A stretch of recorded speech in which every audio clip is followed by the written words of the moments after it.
If you're positive that you're going to make 10 sales next week, it'd be good if you had 100 leads, right? Not just having no leads and then hoping for 10 sales.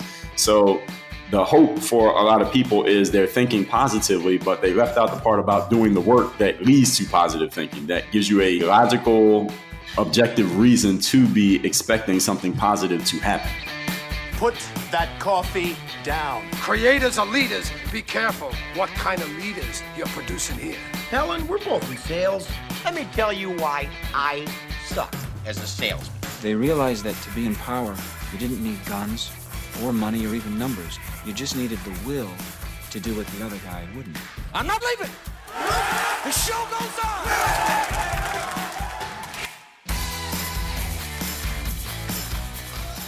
Well, hello there, friend. Welcome back to the Construction Leadership Podcast. I'm your host, Bradley Hartman. So I'm excited to bring to you today my conversation with Mr. Dre Baldwin. This might be one of my shortest intros ever on purpose, because the minute you start listening to Dre, you are going to get an idea of who this guy is, how prolific he is, and his really unique story that I think will make an impact. What I will tell you is he is a former professional basketball player. He's a business owner. He focuses on discipline, consistency, and persistence as he helps people achieve their goals.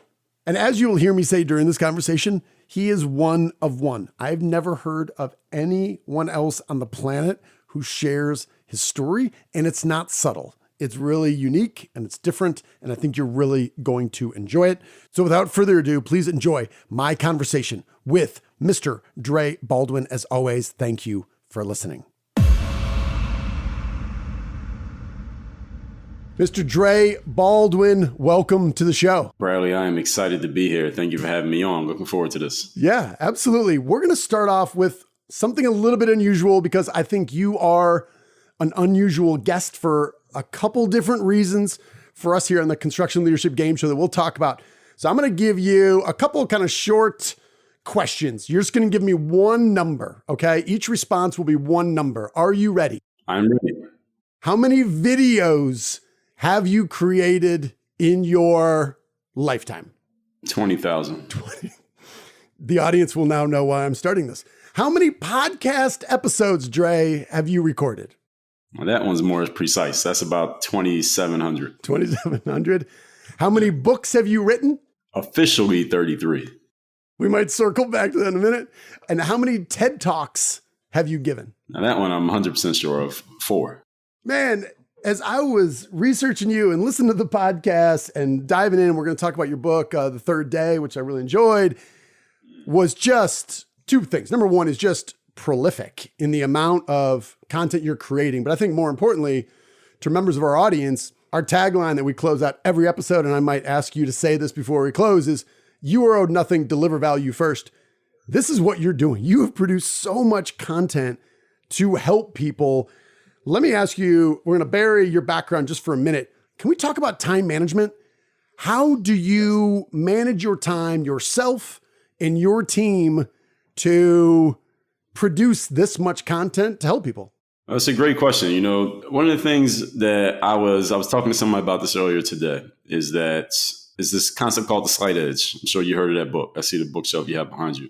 And the people who are really good at certain things, they're always trying to get better at those things, but people look at them as if they're already great at it. I read books on time management. I watch videos on time management. I'm still trying to get better at time management. I feel like I'm not that good at it. But people, hear those numbers that we talked about. They say, man, how do you do so much? So for me, it's some things that I do that are on a basic level is I write down all the things I know I need to do on a daily basis. I have literally a checklist. I know I need to record this many videos. I know I need to send this many leads to my assistant. I know I need to do this many follow-ups. I know I'm going to go to my whiteboard. I'm going to make a little reel. I'm going to put on Instagram. I know I'm going to do a live stream. So there are certain things I know I need to do every single day. I make sure I get them done.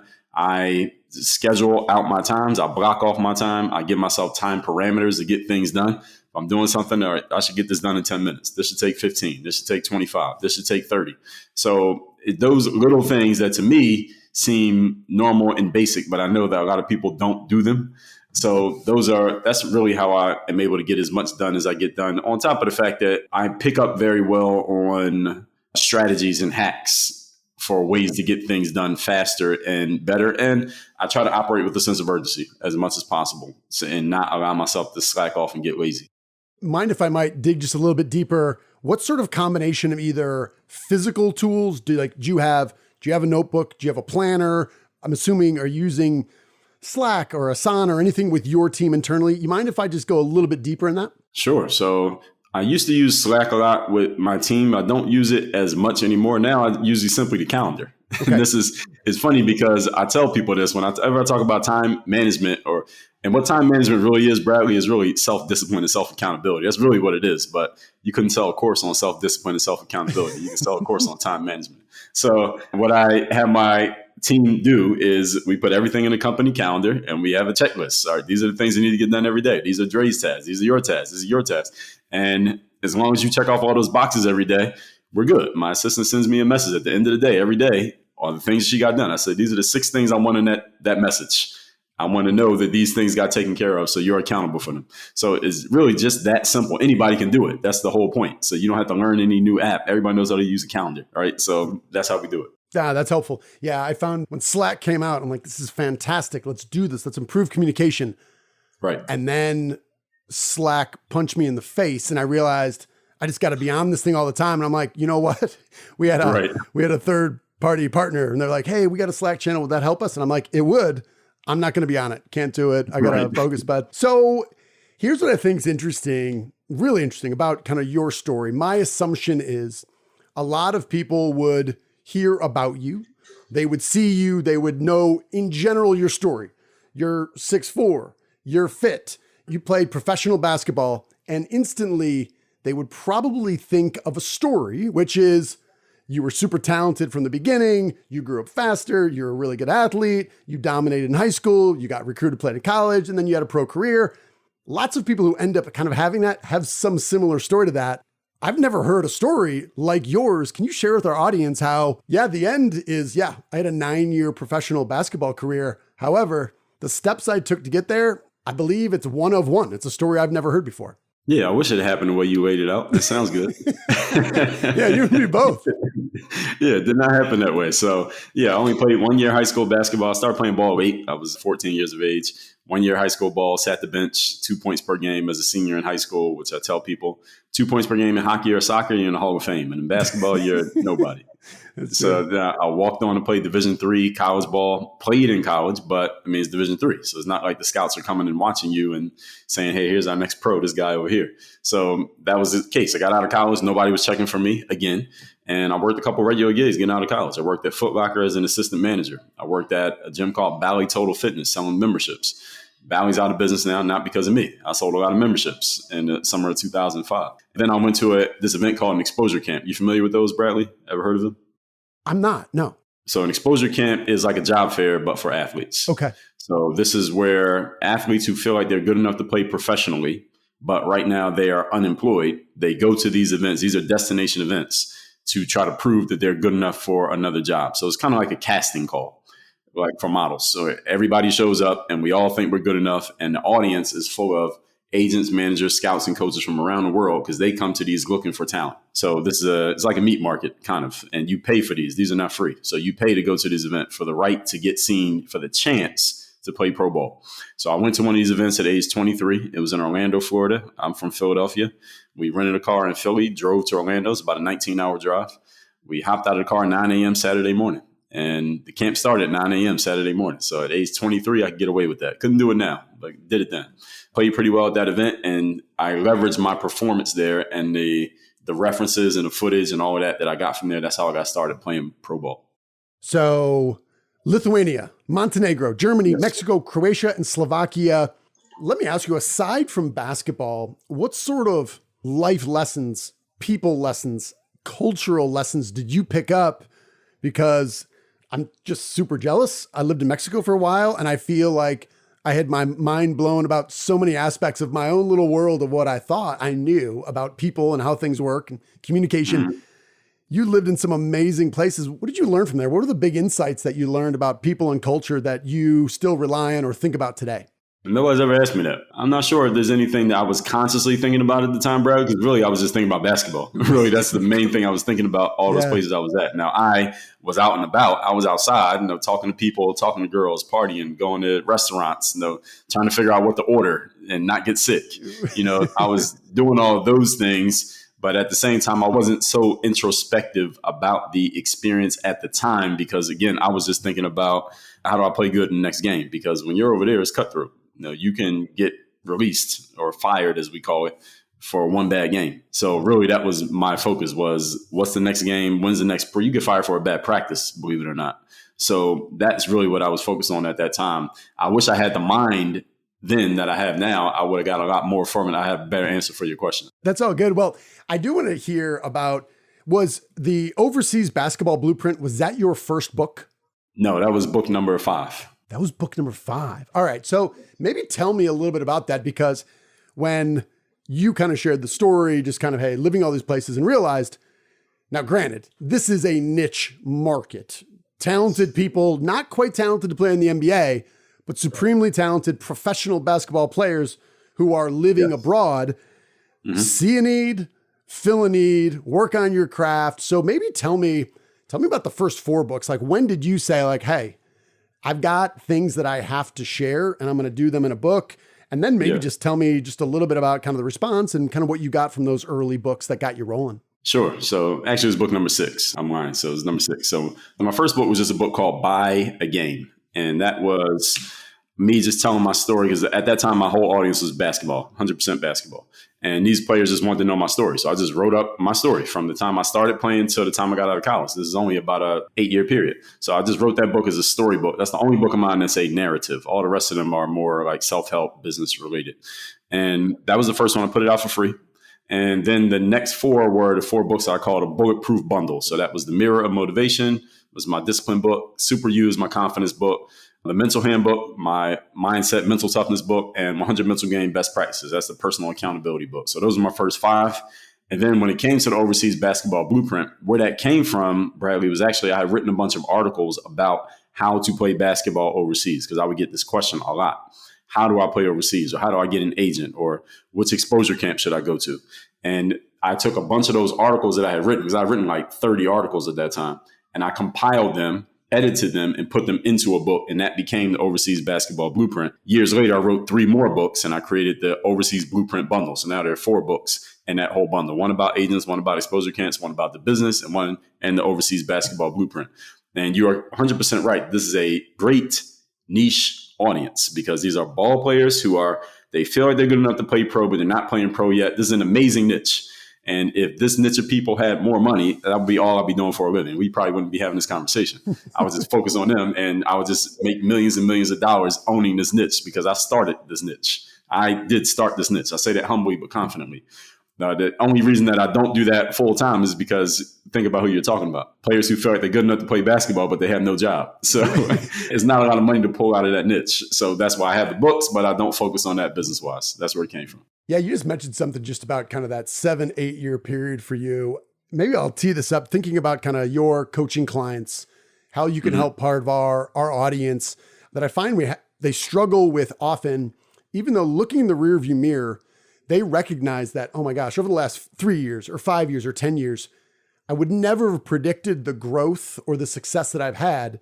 Yet when we ask folks often to look ahead 3, 5, 10 years, it's really hard for them to visualize that they can continue on that same trajectory or having even more success. And then I'm thinking about you graduate high school, senior year, 2 points a game, 5 years. 5 years, well, I'm old now, but 5 years is like, goes by like that. You go from not playing senior year in high school to being a professional basketball player.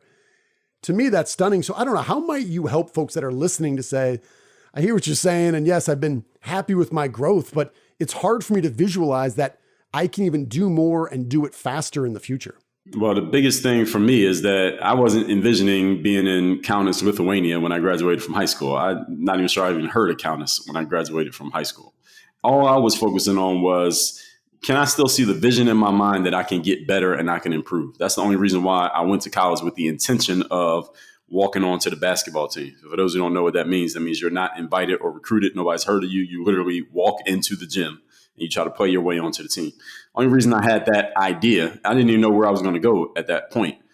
Whatever school I go to, I'm going to walk in the gym and I'm going to just play my way onto the team. I had that because I could see myself still getting better. I still had the vision in my mind that I can improve in basketball. I can play in college. Can I make the team in college? That was all I was thinking about. And once I made the team, okay, can I earn some playing time? Now can I be a starter? Now can I help the team win some games? That was all I was thinking, was just really one step forward. I wasn't thinking about, oh, yeah, of course I was thinking I want to play in the NBA. Everybody who picks up a ball wants to play in the NBA.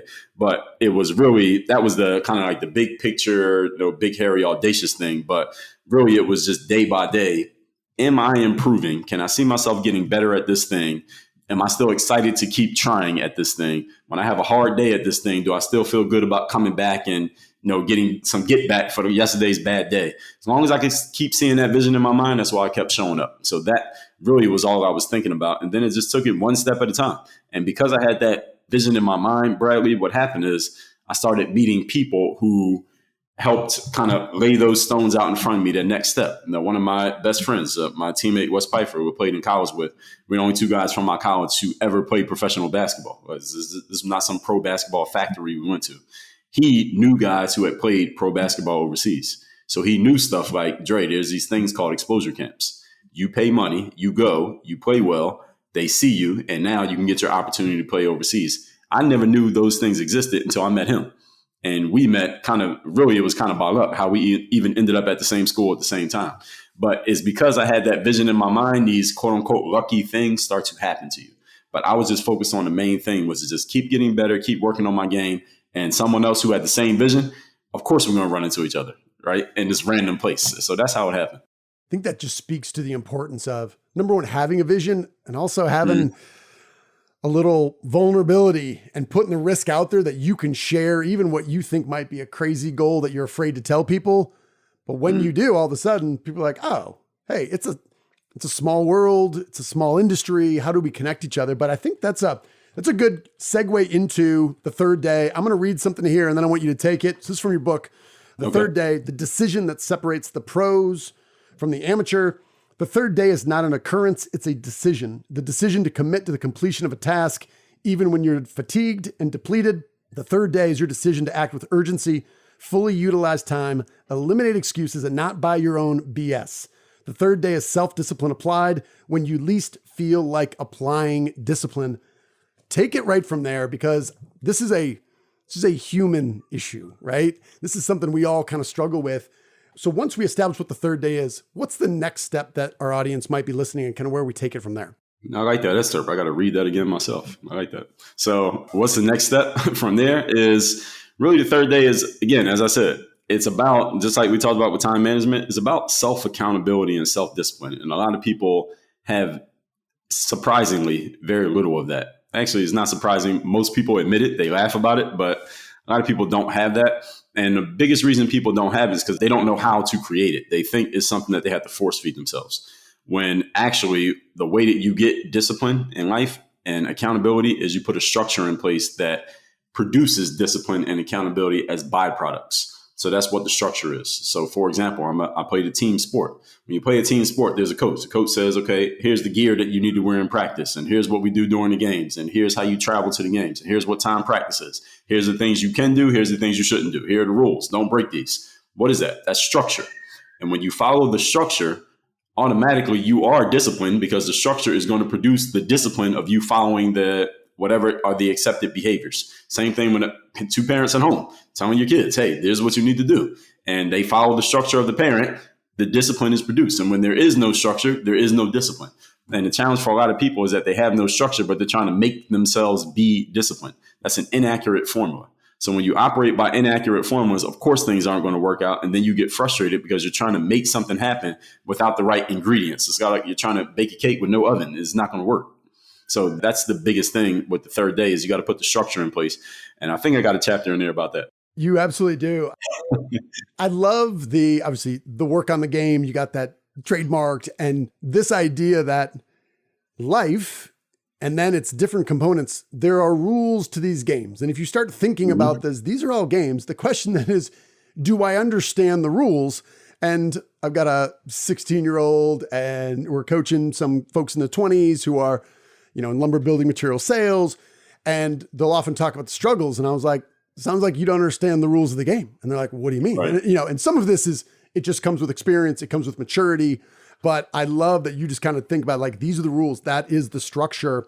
I'm going to read off some of these obstacles here, which I thought was really important, because often when you put a vocabulary to common issues that we have, then all of a sudden we can say, all right, I just know there's an issue, but now I'm going to say it. So you identify 7 of them. So basically, where do we fall down on accountability? You got boredom, avoidance, hope, monotony, embarrassment, your comfort zone, and opportunity cost. What do you see among those 7 that is there one of them that you'd say, this is obviously the most common, and if you're struggling, my guess would be you might be struggling with this one or that one? Okay, say the list again and let me pick the best one. Yeah. So boredom, you got avoidance. The one that kind of jumped out at me was number 3 was hope, right? And you say, mere wishing that certain things will or won't happen. What I hear a lot, and I know you're in sales, is, it'd be nice. It'd be nice if the guy returned my phone call. It would be nice. It'd be a common courtesy if they responded to my email. And Right. I'd say, nobody owes you anything. Let's jump on that one so that you don't even have to read the rest of it. Yeah, that is the best one, hope. It's not having a plan in place for something to happen, but having positive thinking about it happening. So it's kind of like Norman Vincent Peale wrote The Power of Positive Thinking, right? And it is good to think positively, but Dan Kennedy, I heard say, you familiar with Dan Kennedy? Is he a runner, or is he the Wyden and Kennedy guy, or neither? Neither. So he's an old marketing guy. So okay, no. Almost all the marketing guys these days got their stuff from Dan Kennedy. So Okay. if you look into his stuff, you'll see they're all derivatives of him. So one of the things that he says is that, yes, positive thinking is good, but it'd be a good idea to have a reason to be positive. So if you're positive that you're going to make 10 sales next week, it'd be good if you had 100 leads, right? Not just having no leads and then hoping for 10 sales. So the hope for a lot of people is they're thinking positively, but they left out the part about doing the work that leads to positive thinking, that gives you a logical, objective reason to be expecting something positive to happen. So that hope part for a lot of people is, and I hear this all the time because people have a text message on, so people text me and I ask them, what's your biggest challenge? They say, well, discipline, consistency. That's the one I hear most often. Discipline, consistency, persistence, those 3 words. And I ask them, well, what are you doing to fix it? What are your current process or your current efforts to deal with this issue? And you know what the most common answer I get is, Bradley, you want to guess? So they are asking you, they're saying their big issues are discipline, consistency, and persistence. And I ask them, what are you doing right now to deal with that? What have you tried? What are you doing right now? And I'm asking you, what do you think the most common response? I don't know. I'm watching your videos, Dre. I don't know. Yeah, that's actually one of them, is that I watch your videos, I listen to your podcast, I look at YouTube. I just need to be more consistent. I just got to keep trying. I got to keep working on it. I got to keep grinding. I got to keep pushing myself. And I will respond to that and say to them, well, how's that working for you? Haven't you already had that challenge? Because I often ask them, how long has this been a challenge? So people will tell me 6 months, 5 years, my whole life. And then I say, well, what are you doing to work on it? And they say, well, I just got to keep pushing myself. And I say, well, don't we already know that doesn't work? All right, haven't you been trying to push yourself before you texted me? We know that doesn't work. But the challenge for many people is the law of inertia, which states that object in motion shall remain in motion, object not in motion shall remain not in motion until unless acted upon by an outside force. And a lot of people are stuck in inertia. And this is why there's a common saying that people get to about age 21-ish, around the end of puberty, and then they live the same life for the next 60 years and they die. All right, nothing changes. This is Groundhog's Day. The only thing happens is they get older and uglier. I say that tongue in cheek, but this is what happens with most people. They just live the same life from age 21 till death because nothing changes because they're not intentional or conscious about making change. From age 0 to 21, you grow involuntarily. That's called puberty. Like I have a son who's 13 months. He's going to grow without trying. But after that, you got to grow on purpose. You have to have a purpose. So all success, I tell people, Bradley, happens on purpose. And people got to think literally, what does that phrase mean? You are on a purpose. There's a purpose here to your actions. You are on top of that purpose, and that's why you grow. But if you have no purpose and you're not on your purpose, then the only thing that happens is just get older. And time just goes by, and people tend to think when they feel good and they look and feel relatively young that they have time. And this is the worst thing that people can do, is get complacent about time, because it's the only resource that we have that is not replenishable. You can run out of money. You can go broke and come back. You can be completely dead tired, go to sleep. You'll have more energy tomorrow. But you run out of time, that's called death. It's over.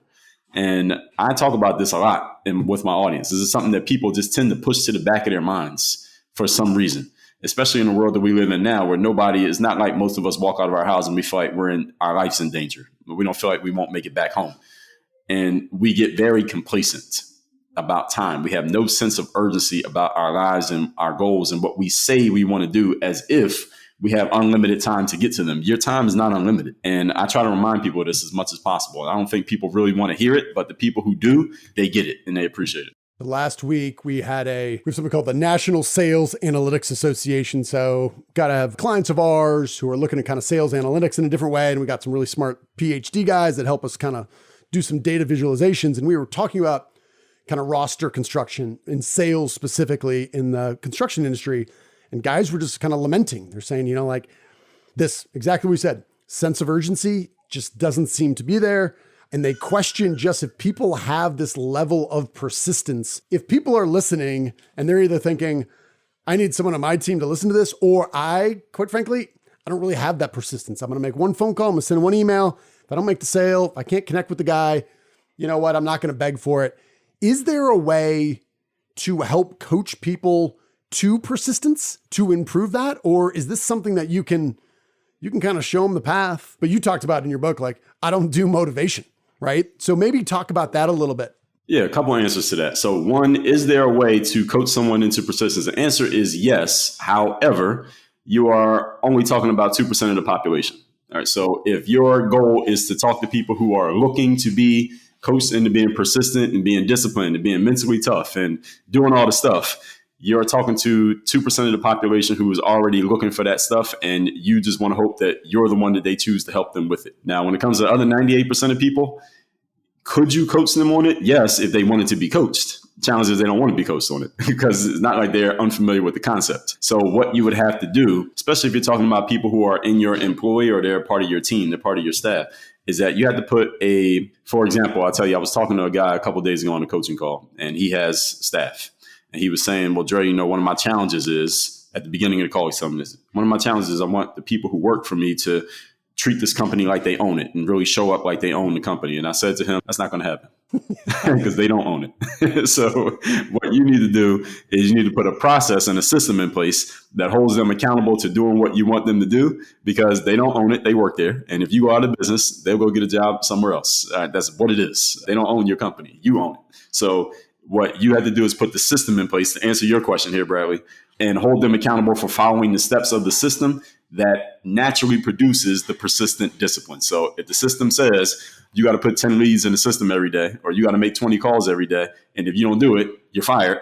Okay, now there's the discipline right there. But that's the way you have to do it with people who don't have that. They're not in that top 2%. They're not going to do this on their own volition. And we should stop expecting it of people, because it's not going to happen. Well, got a coaching network and folks who are helping me. And one guy in particular will consistently remind me when I'm talking about some of the challenges. He's like, listen, Hartman, the process that you have in place is working 100% as it is designed, and that is the output you're getting. And I take a step back. I'm like, all right, you're right. This is on me. What is the process? And if there isn't a process, there's always a process. Something's always happening. There's always a step and it's producing something. Mm-hmm. So how do you take ownership to that? Tell me a little bit about folks who are like, hey, Dre, watch the videos, listen to the pod. I'm on it. 6 months in, I have changed my life. And then my kid got sick. I got a flat tire. My boss left on vacation. I had to do all this stuff. 3 weeks went by. The wagon, I fell off it. The horse, I'm on the ground. Whatever sort of mode of transportation we're going to use in this analogy, how do you help people say, all right, let's regroup. Got to get back in it, right? You got to build up to the third day. We got to start on day one. Because a lot of times, how many people, number one, had a goal at January 1st of 2023? And how many people are still on it? And how many of us are already thinking, at this point, it's almost October. I'll just wait until 2024 to reboot. Get ready for next year. Yeah, exactly, right? Let's get ahead of that one. How can you help people, or how do you coach them to say, now's the time, here's a sense of urgency, let's get back on the horse right now?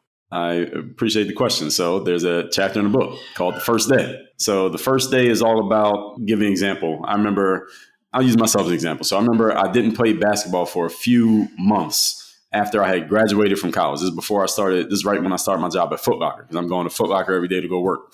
And I finally got a membership to LA Fitness. I go in there to play pickup. I hadn't played in like 6 weeks. So I was kind of rusty. Now I'm in there playing against some bum players, and I couldn't dominate them the way that I normally did. And it was very frustrating, because I'm like, I know I'm better than these guys. And once I start practicing every day again, like I was doing, I know I'll be destroying these guys. But where I was at was what we call the first day. The first day is when you've mastered the third day. The third day is when you kind of get to that point where you get over the hump of the challenging days and you start to make things look and feel easy, even though they're not really easy. The first day is when you've been away for a while. You go on vacation, you go on break, you got injured, you fell off the wagon for whatever reason. Now you got to get back to it. You know what you're capable of doing. You can see it in your mind, but you physically cannot do it because you gotten off the routine. You got off your hustle. Your consistency was lost and you're a little bit rusty. So you can get back to that point, but you have to follow the process and you got to go through the disciplines all over again. So I'll give you an example that more people can relate to. Michael Jordan, when he first retired to go play baseball, retired from basketball, go play baseball. He comes back 1995 and he had been playing baseball. So it's not like he was sitting on the couch, but he hadn't been playing basketball. So he didn't have his basketball body. He was still talented. He was still scoring 30 points a game, but he wasn't quite Michael Jordan. They lost in the playoffs to the Orlando Magic. Then he spent that whole offseason playing basketball again, practicing again, getting back in Michael Jordan shape, and then they won the next 3 championships. And he said that after they won that next championship in 1996, he said, look, that year, I wasn't myself. I was not at my peak state. I wasn't working on my game the way I had been. He didn't use that phrase, but I wasn't practicing the way that I had been. I spent the last offseason getting back into basketball shape, and now I'm back to being me. And they won the next 3 championships. And Michael Jordan was at the first day. Now, Michael Jordan's first day was way up here, but it was still the first day. And he's playing against pro basketball players. So even he, as good as he was, couldn't just walk off the street and dominate pro basketball players. He still had to do the work and pay his dues. And everybody else has to do the same thing. Tell me about this idea of a discipline span. This hit me like a punch to the gut because I never heard of it. And I instantly, the wheels started turning about it. So when you talk about a discipline span, what does that mean? Yeah, so it's analogous to an attention span. So we know the attention span, they say back in the 1980s that people's attention span was like 40 minutes. And now the attention span is like less than a goldfish, right? It's 2 seconds, right. Whatever it is. Yeah. So the attention span is about how long can the average person stay paying attention to one thing without getting distracted by something else. The discipline span is a similar concept. How long can you stay disciplined on one thing before you lose that discipline and start doing something else? And we can intentionally expand our attention span in the same way we can expand our discipline span. And the simple way to do this, most importantly, is you got to have a structure. When you have a structure and you have a process that you will continuously follow, or a system, we use those 3 words synonymously here in this context. When you have a structure that you can follow, then it's easy to expand your span of discipline. And the longer you can stay disciplined on something, usually when you're disciplined at a thing, you're focused on it, Bradley. And I tell people all the time, focus is a force multiplier. The longer you stay focused on anything, your force multiplies, because one limitation of human beings, we are very capable creatures, but one of our limitations is that we can only focus on one thing at a time. And the longer we stay focused on one thing, it's kind of like taking a magnifying glass and taking the sun's rays and you can start a fire with that. And that's what happens when we focus. The challenge in the world that we live in today is also the opportunity. The challenge is that nobody's focused because these little devices here got us going all different directions at all times. And the apps that we use are designed to keep us everything but focused. And the little notifications, everything but focused, because every time one pops up, you immediately want to go see what it is that happened. So the opportunity is do the opposite of what most people do. And Earl Nightingale said this in his tape called Lead the Field, way back in several decades before my time. He said, anytime you step into a space and you want to be wildly successful, look around at what everybody else is doing and do the opposite of that. So these days, everybody is not focused. Their attention is going in all different directions. They have very short attention and discipline spans. Your opportunity is do the opposite of most people. That's an emotional challenge, though, because now you are socially segregated from everyone else because you're not doing the same thing as everyone else. You think of Earl Nightingale. I think of George Costanza when he realizes that every decision he's making in life in Seinfeld was the wrong one. So he's going to start doing the opposite. But maybe that's a little context in the difference in your career and mine. He was right. He was right.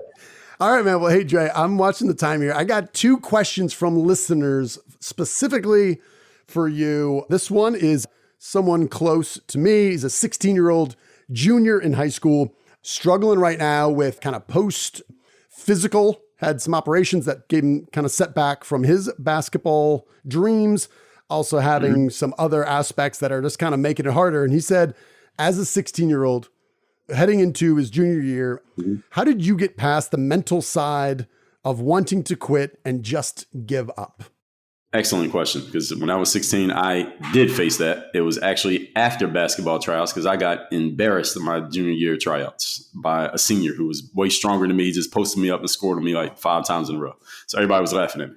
So I knew I didn't make the team. I didn't have to go, the next day you go look at the list. Right. I didn't have to go look at the list. I knew I didn't make the team. So that year at 16, after that tryout, I was mentally just trying to reconstruct in my mind who I was going to be. Because it was looking like it's not going to be basketball. Because reality was giving me a lot of signs that it ain't basketball. All right, here you are 3 years in a row. You didn't make the basketball team. You didn't even come close to making it. You actually had your worst performance this year. You're not on any team. You have no resume. And here you are talking about you're going to be a basketball player. So I was thinking I must be something else. Maybe I'll be a great student. Maybe I'll be a musician. Maybe I could do something else. And the more I tried, Bradley, to visualize being something different, and I've always been a visualizer even before I knew what it was called, the vision kept coming back to basketball. For some reason that it kept coming back to basketball and it didn't make any sense. I'm like, why do I keep getting this vision to basketball? Does my mind not see the reality of what just happened to me? And because I kept getting that vision, I said, okay, well, let me give it one more try because I can't come up with anything else. So I went and played on a local team in my neighborhood that year and played pretty well on that team. That gave me a little bit of confidence. And then I went and made the high school team next year. Sat the bench, but I felt good because I at least was on the roster. And that kind of catapulted me forward. So it's asking yourself the question, because sometimes people talk about quitting. And I know it's a long answer to a short question. No, but love it. The cliche is quitters never win and winners never quit. That's not true. You got to know when to quit. I played baseball before I played basketball. Had I followed that cliche, we wouldn't be having this conversation because I would have kept trying to play baseball where I was not that good at baseball. And sometimes you got to quit a job. Sometimes you got to quit a lot of things when it's the wrong thing. I've killed off, I'm sure you as an entrepreneur, you killed off many products that, all right, this product ain't working. We got to get rid of this.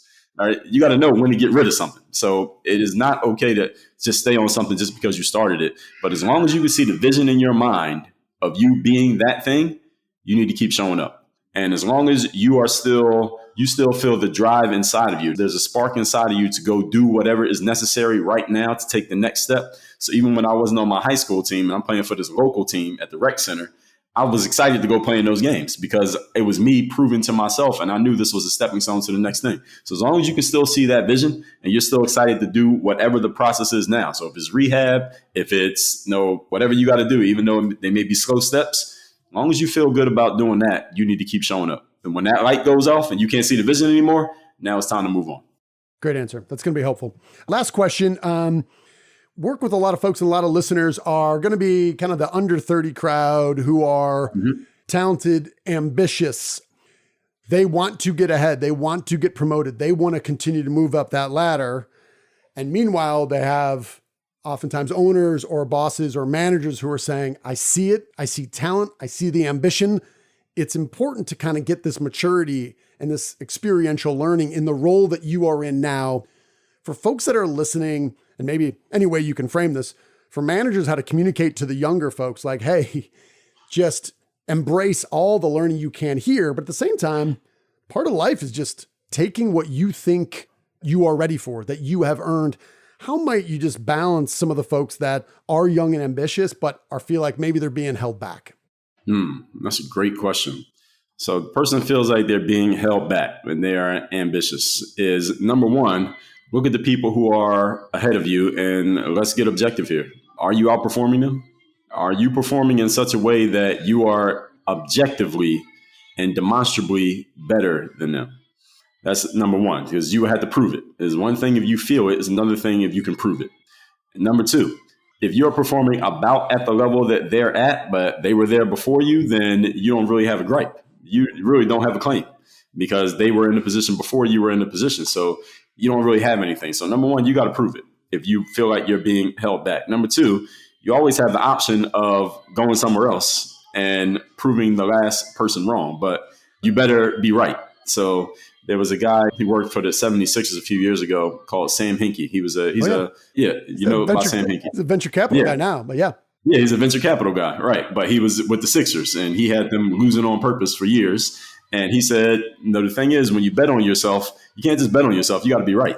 Now, you can't bet on yourself and lose, right?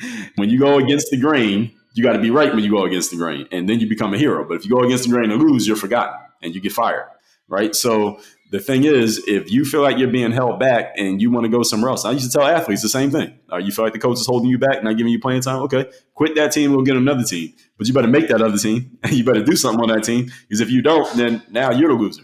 All right, you lost. So you got to be objective and honest with yourself about where are you really at? Are your emotions talking here? Or are you talking with you got some actual truth behind you? Because anytime someone bets on themselves in this way and they win, we like to write, Disney movies about them. Like, look at this person. They bet on themselves. They became successful. But anyone here listening, ever been to a casino? You know what happens to most people who gamble?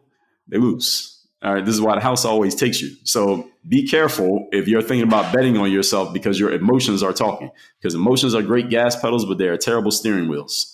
You never let them grab the wheel of your life, because they will run you into a wall.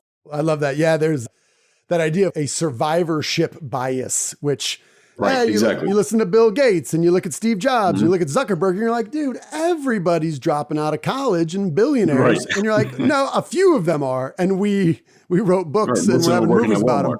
Yeah, in general, it's a tougher angle. Well, hey, man, I appreciate your time. This has been great. I just listening to your podcast, reading your book. Now, granted, I kind of went all in, and then I'm kind of the guy where once I get in a little bit, I'm just going to root around and I'm going to live in this world. So I've been living in Dre Baldwin world for a while here, but for our audience, tell them, I'm assuming it's on Amazon. I asked a recent guest who had a book. I'm like, all right, where can they best find your book? And he made fun of me and he's like, Amazon, that's a bad question. I'm like, all right, fair enough. Where can people learn more about you, your videos, all your content? What's the easiest way? Because you got a lot of stuff out there. Where would you recommend somebody start if they're like, hey, listen to this guy, motivational, think he can help me be better and achieve my goals? Where should they start? Well, the first thing is, for the third day, we have our own site, and I'd rather you get it from us than get it from Amazon, because we'll give you a better price, number one. Number two, you can get a bundle of books instead of just one book. So we'll send you to thirddaybook.com. So if you go to thirddaybook.com, we'll give you the book for free. All you got to do is cover the shipping. So the shipping to the USA is just $9.95 on Amazon. We set the prices, so I know it's more than $9.95 on Amazon. So get it from us, thirddaybook.com. And then as far as me, I'm on all the social medias. I'm most active on Instagram. My Instagram is just my name, @Dre Baldwin. I use the Instagram story function all day, every day. So if you want to get a good feel for what I do on a daily basis, including this conversation, you can see that on Instagram. I do send out a text message every Monday called the Monday Motivation. Can I share that number? Yes, please. And we'll put all this in the show notes as well. Yeah, do that now. Sure. So if you text me at 305-384-6894, again, 305-384-6894. Every Monday, I send out a message guaranteed to have you focused, sharp, and on point to start your week. It's called the Monday Motivation, completely free of charge. We do send out a daily motivation as well. You can subscribe to that. It's $2. It's $2 a month. So it's like 7 cents a day. But if you want the Monday Motivation for free, you could just get the Monday Motivation for free. And yeah, that's that. And then once you get any one of those things, you'll be in our world. You'll be on our email list and all that. And we'll tell you about everything else we got. We got a lot.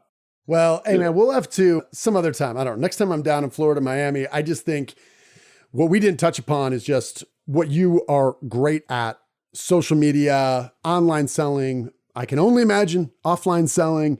A large part of our audience in the construction demographic here really enjoys sales and learning from people. So at another time, it'd be fun to kind of nerd out and give some advice, because I think in our industry, we are opposite you. We are struggling with these things in general. And I think I would already encourage folks to follow you, see what you're doing, kind of reverse engineer what you've been able to do, even at a smaller scale, small steps. I think people are going to see a lot of results from it. Excellent. Well, I really appreciate it. And I appreciate that opportunity. So I'd be happy to extend this conversation whenever you're ready. Cool. Dre, appreciate your time. Thanks, man. Thank you.